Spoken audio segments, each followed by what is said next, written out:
Welcome, ladies and gentlemen, to the Nerd Advantage. As always, I'm your host, Lee Halt, and this is T5. Tonight we're going to be talking to you about the movie Jaws, directed by Steven Spielberg, starring Richard Dreyfuss, Robert Shaw, and Roy Schneider. And this has always been one of my all-time favorite movies. Ever since I was a little kid, I would just watch this movie religiously over and over again. I can almost go through the entire movie word for word, line for line. Now, and I'm pretty sure this was T5's first time watching Jaws, wasn't it? Yeah. Okay. Yeah. Now, did you like it more than what you thought you would have? Yeah. But I still didn't like it that much. My eyes itching, allergies. Oh, the movie is kind of one of those iconic ones because But it definitely had good scenes in it, like for sure. the cinematography is one of the biggest things that people always want to talk about with the movie is the fact that they couldn't get the shark to work the bulk of the time. So Spielberg had the idea of let's just have the barrels because everybody knows what's under the water. We don't need to see it. We know there's a shark down there. And the suspense of not seeing it was way more intense than actually seeing it. And that's one of the biggest draws of the movie is kind of a showing people that you really have to kind of take a look at what you want people to see because sometimes the unseen can be a lot more scary. And, you know, this is one of those movies that really shows how much the cinematography can affect a movie. Because if they would have had the bulk of the movie being that animatronic shark that they had, it wouldn't have been anywhere near as good. Or if they redid the movie nowadays and had like a CGI shark, it wouldn't work as well either. I think it would. What, a CGI? You don't like CGI. I do. If it's done I think if they're right. both at their peak, they're both equally good. Yes, if it's done right, CGI can be phenomenal. But even in, say, Jurassic Park, another Spielberg movie that was really well known for its CGI, Spielberg even recognized CGI is only good in moderation. He goes, like, Spielberg is a big advocate of this. He goes, the more CGI you have in a movie, the less quality of a film it appears to be. It's not saying the film is then lacking. It's just saying that the more CGI you have, the less it appears to be a quality film. So he says, it's amazing in moderation. He goes, you don't want the entire movie to be nothing but CGI, but you don't want the entire movie to be nothing but practical effects. He goes, a good mix is what makes a good movie. Which, you know, really wise words to go by, basically. And, you know, all of his movies really do show that. Like the more modern movies he's done. Because stuff like E.T. was before CGI was really big, so they had to use animatronics and special effects. But even in Jurassic Park, there's a scene at the Velociraptor. You can actually see one of the extras' hands on the back of the Velociraptor kind of holding it in place because it's an animatronic. But it still looked amazing, and it's a great movie. It still holds up today. But yeah, I'm kind of noticing in Spielberg's movie that the tiny things he won't notice. Like in Jaws, I pointed out to you the scene where it's the shark is supposedly chasing them. If you look in the wake, you can actually see the cable that's attached to the rope that's hauling the actual barrels. Just like, you know, if you ever went tubing on a boat or skiing or wakeboarding, it's the same principle with that. And then, you know, there's little mess ups here and there, but I always wondered, like in almost every Spielberg movie, there's tiny mess ups like that that he won't catch. So I'm like, is Spielberg really as great as they say? Because he's not as observant at a lot of the tiny scenes. He misses stuff and he lets it kind of pass through. Or maybe it's just become a gimmick and he does it on purpose now. They should have cut that first part of the movie. What was like an hour or something like that? They could have cut that down to like them being 10, on the island, 20 minutes. the mayor being a dick. That Mayor's mayor ass needs to be fired. That mayor for needed sure. to be eaten. That's what it should have been. Like what Hooper said, you're going to ignore this problem until it swims up and bites you in the ass. That'd have been perfect, actually. Yeah, that would have been amazing, but no, of course that wasn't in there. Now, another cool thing about the movie was the fact that the theme song that everyone knows about, everybody recognizes that theme song, even if they haven't seen the movie. They're like, oh, that's the Jaws song. Dun-dun, dun-dun. It's only 2 notes. Which, when you come to theme songs or any type of song, if you tell somebody, yeah, it's only 2 notes, they would typically look at you and say, you're fucking insane. There's no way that would ever work. You can't have a song of just 2 notes. but it works. It's really kind of savage and really sets the tone of there's something stalking deep underneath the water. And it's a really iconic song nowadays. Now, you know who played which characters, right? Actors? No. Okay. Robert Shaw is the guy that played Quint, and he was a classically trained Shakespearean actor. So you're talking, this dude was, from England, British, typically only did Shakespeare. Came in and pulled off one of the best performances of a World War II naval veteran suffering from post-traumatic stress. Nailed it. Like, for the longest time, I honestly thought that dude was American. Like, I was like, yeah, there's no way that dude was anything else but American. But then I find out, and you hear him talk of his accent, and I was like, holy shit. This dude had a thick accent. He was insanely proper. Actually, he might have been my favorite character in the movie, actually. And I love the performance he gave. Especially during that scene where he's talking about the USS Indianapolis. Yeah. That's the part that makes it even more intense is the fact that what he was talking about actually happened. That was a real event in World War II. It's still to this day considered the worst shark attack in the history of the world, recorded wise. You're talking almost 900 men were eaten by sharks in the course of only 3 days. That would be absolutely horrifying. And then thinking about that, it's understandable why Quint was like, fuck these sharks. I'm going to kill every last one of these bastards. Yeah. It makes like a lot of sense. And then the fact that this big, grand shark, this monster of them all shows up, it's that challenge. The go mano a mano with the beast and prove that you're better, that he's lesser than you. And, in the end, the shark did win out against Quint, but they did beat it in the end. I feel like that could have been avoided if, what's his name? Hooper? The one? Is that the Hooper. scientist? If he didn't drop the stick the first time and would have waited the first time for the perfect opportunity, the shark would have died. Yeah. And every time I watch the movie, I always yell at that scene and I always yell the same thing. You had one fucking job, and you screw it up. Now you see why Quint picked on you the entire goddamn time. Because if Quint was down in that cage, you damn well know he wouldn't have dropped that fucking spear. He would have been down there jabbing that bitch a million fucking times, that son of a bitch. He wouldn't have given a shit. Now, Chief Brody stepped up at the end, though. But that's one of those occasions of, either I'm going to do something or I'm going to die. Like, he didn't have a choice. Because the entire time up till then, he was basically a bitch. They should have did that from the get. What? Throw the air at him. All throw the air at him and everything like that? But then they would have had to get it to continually chase them. Yeah. The way Quint was doing it really would have worked out in the end. But it's just, the shark was way larger than what anything they had previously been able to plan to deal with. Because you typically wouldn't expect to run into a shark that size. Yes, it's not unheard of for them to get that size. It's very, very, very rare, but it does happen. And this is actually loosely based on a true story. There was a shark off the east coast of the United States that actually started eating a bunch of people back in like the 20s or 30s.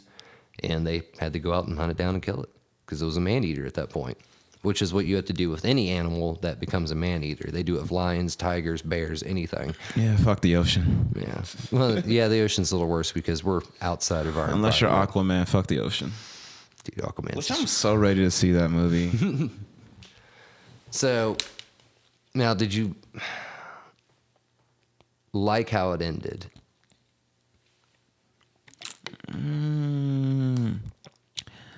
Yeah, yes and no. See, I feel like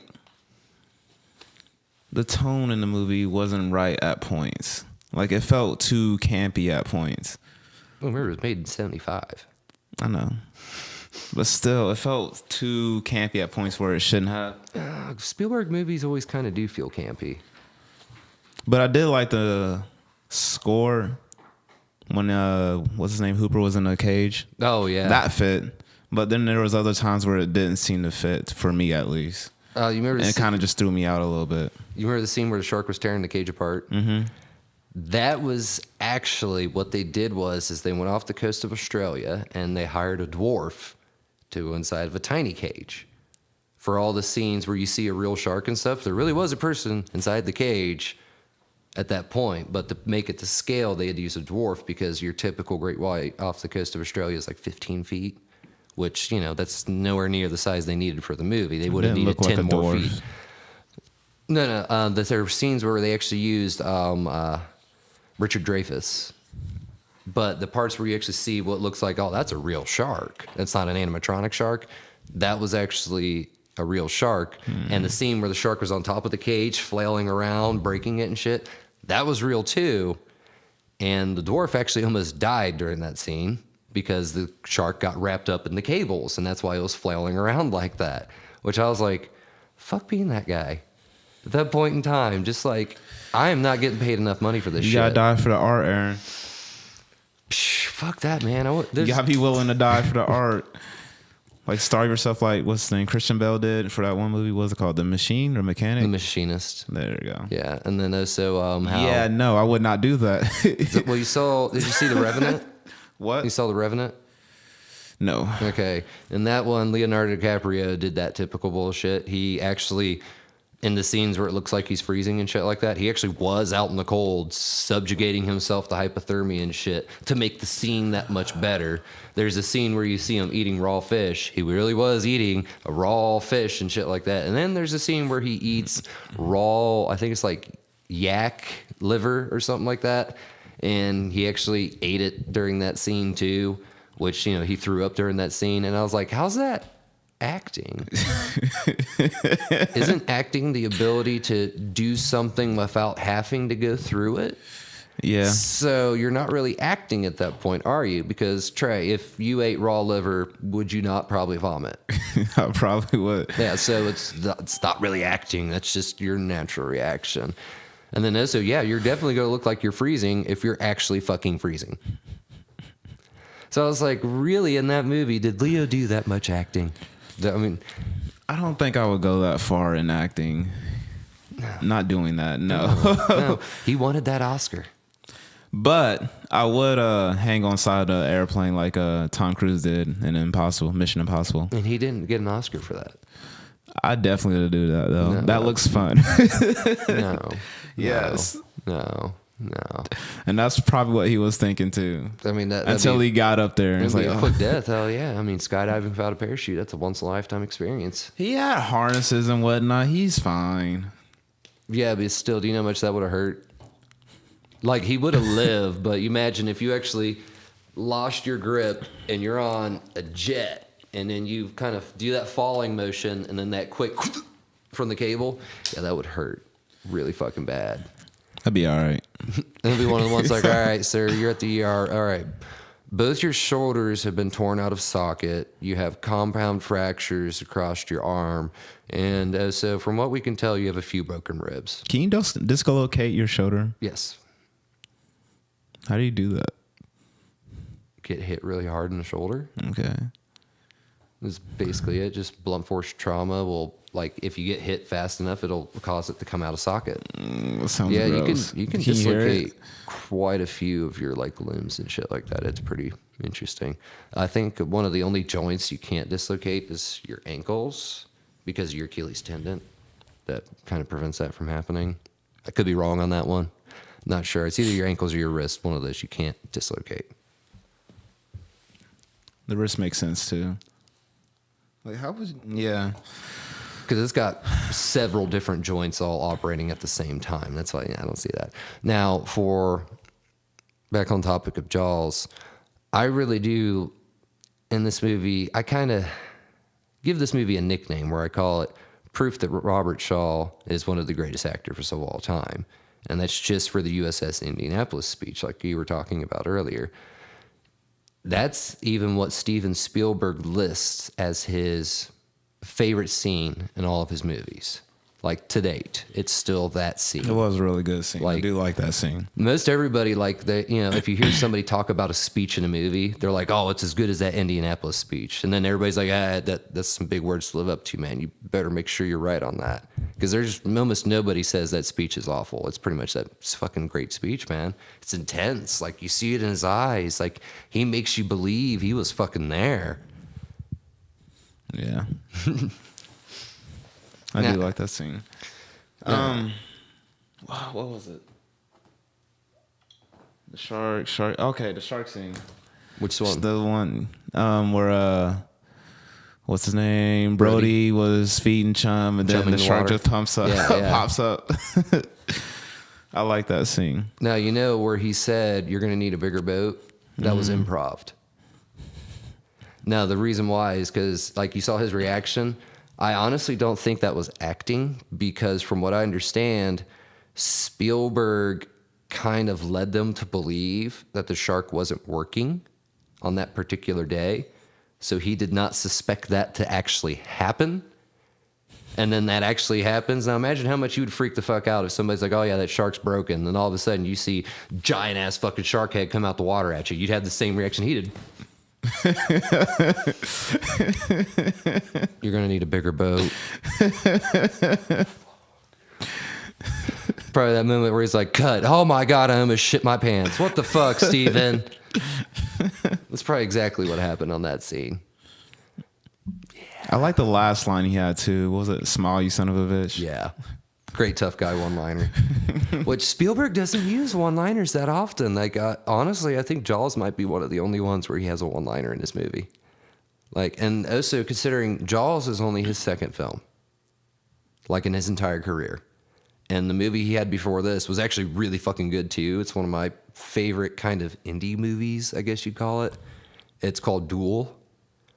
And it's got a very simple plot. And most of the storytelling is done through the action. In it, there's just some businessman's driving home, and he tries to get around the semi-truck driver. And the semi-truck driver's a real dick and shit. And then eventually he finally gets around the semi-truck driver, and that semi-truck driver starts trying to ram him off the fucking road. Like, it's basically about this dude trying to survive as this semi-truck driver's trying to ram him off the fucking highway. Why? You never find out why. You never have any idea why. It's just something he's doing. And even like you're following from it, the driver's perspective, and you hear kind of the monologue of what's in his head is the bulk of the film. And he even asked himself, I don't understand. Why is this man doing this to me? I can't grasp. What have I done wrong to this man? And you're just sitting there like, yeah, seriously, what the fuck? Why is this guy after you? Why didn't he just stop and pull over? Because the truck driver would stop and wait and just wait. I would have called the. Oh wait, they didn't have Before cell phones. You're like, oh fuck, man! Before cell phones, that would have been scary. Yeah, and the fact that he's like basically in the desert, kind of in the middle of nowhere too. Yeah, it's actually a pretty intense movie. That's why I was like, you know, for a first movie, that was pretty good, Steven Spielberg. Like, it really great storytelling without having much line to work with. And then, you know, after this, he went on to like E.T. and Indiana Jones and Jurassic Park and fucking just nonstop great movies. Except for, I had to say E.T. is like my least favorite Spielberg movie, which I know a lot of people will probably bash me for it. But I mean, seriously, look at his roster. And I just feel like E.T. wasn't that great of a movie to me. Probably because I'm not like as big into aliens as E.T. is.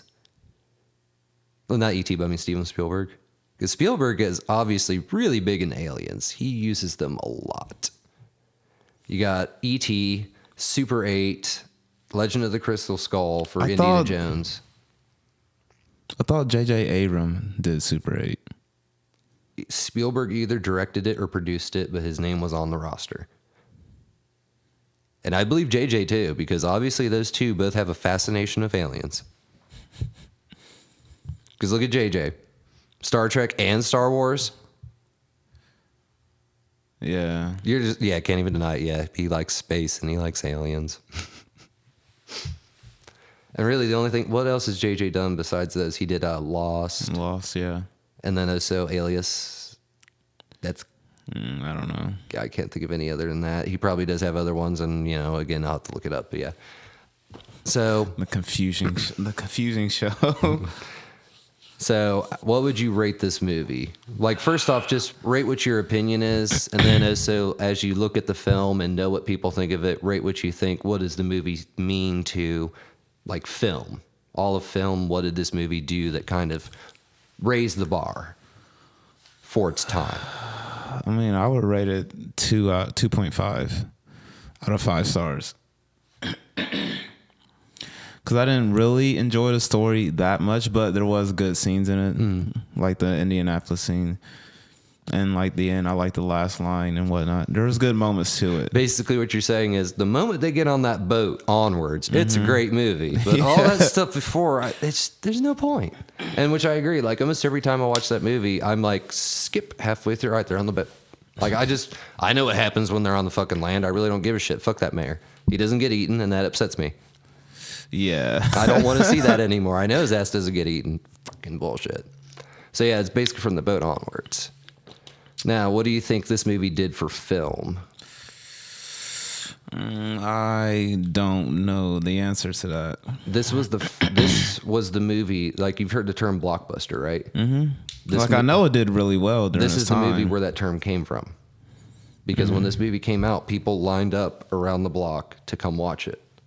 So that's where the term blockbuster came from. It's from the movie Jaws. And they used to say, this is the movie that scared a generation from going into the water. Like literally when this movie came out, a lot of people did not go swimming in the ocean. Hell, my dad said, dude, when I saw that fucking movie, I didn't go swimming at the goddamn lake. I didn't go swimming in a fucking pool because I was just like, fuck that shit. You see what that thing did to people? No. And I was like, yeah, so it scared a lot of people. Like, for me, the movie's always going to be probably, usually, like before, I'd probably give it like a 5 out of 5, but it has aged a little bit, so I'd probably say like 4 out of 5. But in terms of what it did for film and how much it advanced things, and also that it launched Steven Spielberg's career and if it wasn't for this movie, we wouldn't have gotten Indiana Jones, we wouldn't have gotten Jurassic Park, we wouldn't have gotten any of those movies without this film. So it's kind of... you're a fan of Spielberg. I'm not so much. I'm not so much a fan of him. I do want to see Poltergeist, though. The new Poltergeist or the original?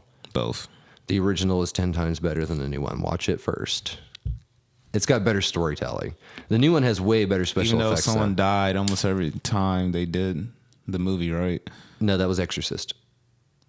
But freaky shit happened with Poltergeist, but The Exorcist had deaths, suicides, and accidental deaths like all over the fucking film. And the guy that played, I think it was the guy that played the priest, like after they got done with the movie, like literally a week later ended up like mysteriously falling down this big giant flight of stairs and died. Like a lot of freaky shit happened with that movie. And yet they kept making it. Yeah. The first one was the only good one. Like Exorcist 2, 3, and 4, and all the ones that came after it really suck. There's more than 4? There's Exorcist prequels. Oh, I thought he was talking about Poltergeist. Poltergeist. Oh, no. Poltergeist, first one is still definitely the best, but the other ones actually aren't that bad. You ever watch Gremlins? Yeah. That was another Spielberg movie. Was it? Yeah. Remember, he doesn't really have a set thing. He kind of does what he wants. And that's... Did he direct the second one though? No, he did not. Because that's kind of the cool was thing that about at New York. Yeah, A New Batch. That's what it was called, and it's like somewhere in New York or Los Angeles. I don't even remember how that one went. I do. I remember Hulk Hogan was in it for a little bit when the movie like fell apart. It was interesting. Spielberg's had a lot of stuff, and also he's doing the BFG, right? That's his new movie coming out this year. BFG, Big Friendly Giant. There's a book a lot of people read in school. I saw that on IMDb. Yeah. I didn't see the trailer. I just saw the poster. It's based off a really popular selling book for kids, which I actually probably go watch because I was like, I actually did like this book, so they weren't that good. Is it going to end up like Where the Wild Things Are? No. That movie was not for kids. No. This one really is for kids, and it's not like they're taking a children's book that's only like 5 pages and turning it into a giant movie. This is actually like... It's like Willy Wonka and the Chocolate Factory type book. So it's actually got some depth to it. It's actually got a story to it and stuff. It's really good. Basically, this little girl sees a giant because she can't sleep and stuff. So the giant takes her with her, and he's actually a friendly giant. But he takes her to the world of giants, and all those giants actually... So the giant kidnaps the little girl. Basically, yes. That's the part where it's like, well, she's an orphan, too. And I guess nobody wanted to adopt her and shit. So that's kind of the plot where the giant becomes like a surrogate dad type figure to her. And then in the world of the giants, other giants like to eat people. So he basically tries to protect her and keep her from all the giants. It's a pretty interesting show. Like a pretty interesting book. I don't know how the movie's going to be. And then she grows up to be a giant slayer. That would be awesome. Like, I'd read that book, the second one. Yeah, I'd read that one. And that's where Attack of Titan came from. Yep. Which, speaking of which, season 2 is coming out this year. Hopefully. Is it? Yeah, it's supposed to. I actually think That's it's a in good July. show. That is a surprisingly good show. That's a surprisingly good show that almost everybody I watched has the first watched episode. now. Was very surprised. Yeah, the shit just hit the fan right. Like, right on takeoff. Like, 5 minutes into the episode, you're just like, oh, shit, they are not fucking around. Okay, yeah. People are dying. Oh, God, people are being eaten. Yeah, that's a great show. Well, we definitely recommend you go, and if you haven't seen Jaws, which I don't know why most people haven't seen it, except for it. age. I necessarily don't. I feel like if you're studying film, Yes. I recommend it, but otherwise, not so much. Yeah, if you're wanting to get into film, if you like films, you want to watch classic films, definitely watch this. If, you're just trying to find something really good to watch and everything, it is a really long movie, so we'll just do you a favor and let you know that beginning of the movie, shark eats a bunch of people. They try to live in denial about it until eventually it's just apparent to everybody the shark's out there. So they pay the shark hunter to go out and kill the shark, and the chief of police has to go with him as kind of a make sure nothing bad happens. And they have a shark scientist go with him to help him kill the shark. And just fast forward to halfway through the movie to where they're on the orca and you're set. Yeah, I agree. I Like definitely that agree right on that. there, that just tells you everything that happened, and you just watched the movie from the halfway We didn't point. say spoilers again. This is an old movie from 1975. If I spoiled anything, I'm like, yeah, not really that sorry if I spoiled anything from a movie that's that old. Like, how old is this movie now? So 75, 10, 20, 30, 40. Carry the one. God, so this movie's almost 50 years old. Not that bad for a movie that old. All right, so this Friday we're going to be doing X-Men Apocalypse. Well, it won't be this Friday. I'm going to go watch it on Saturday. He's probably going to watch it Friday, Saturday. I thought he was watching it Saturday. All right, yeah, we'll watch it Saturday, but I said Friday. So this Friday it comes out, but we're going to watch it Saturday and probably try to record Sunday, Monday. Because remember, we got that. It's Memorial Day. Monday, though, I feel like your dad's not going to want to record. I don't know. Depends on how much we want to talk about it. See, I feel like that we could go like an hour, so I don't know. Yeah, it depends on how good it is and if they fucked it up. Because Even you still, know I could how go we an feel hour. about time travel. We both have the same Wait, thing. are they still doing time travel? Yeah. Remember, this is the movie that takes place after Days of Future Past. The whole butterfly effect bullshit. But they're not time traveling in the movie. No, they're not time traveling in Okay. it, but we're still going to be dealing with Well, that's consequences from the different. time That's travel. different. That's fine. Yeah, we'll see what happens. And plus, we don't know. They might have Apocalypse do some time travel bullshit. They might throw it in there randomly because they Maybe already they're did it not. once. What's his name? Isaac? Oscar? Who's playing Apocalypse? Not Jeremy Apocalypse. Isaacs. Wait, is that his name? Is it Jeremy Isaac? No. No, I feel like it's Isaac. I have no idea. He's a good actor, by Yes, the way. I really know he's like a good him. actor. It's just, I don't know. I've heard mixed things, so I just have to wait and form my own opinion on how he did. But as always, this has been Nerd Advantage, and we will see you next time when we talk about X-Men Apocalypse. As always, I'm Lee Holt, and this is. T5. We'll see you next time, guys.